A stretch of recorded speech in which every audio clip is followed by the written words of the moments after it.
Halo guys, di kapal juga ada kebun.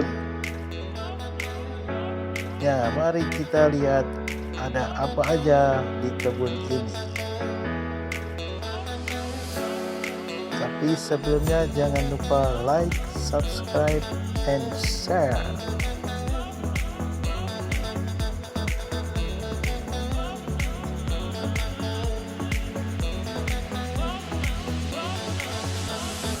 Oke guys, ini kebunnya.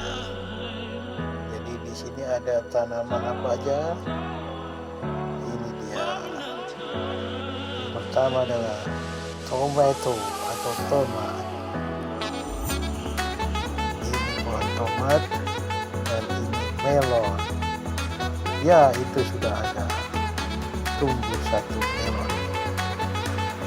Ada lagi kemangi, daun kemangi buat sambal guys.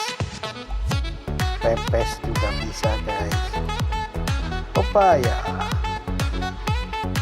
daunnya bisa buat buntil.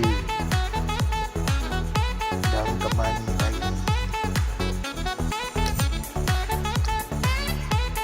Oke guys, ini setelah berapa minggu kita coba lihat. Tomatnya sudah berbuah.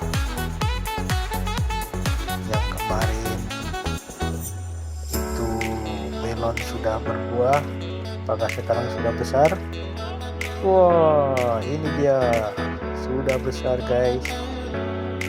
Nah, saya rasa ini masih perlu berapa minggu lagi dipanen.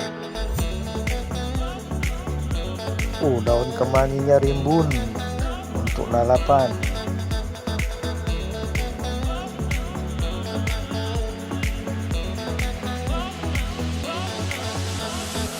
Oke guys, ini kita saatnya memanen buah.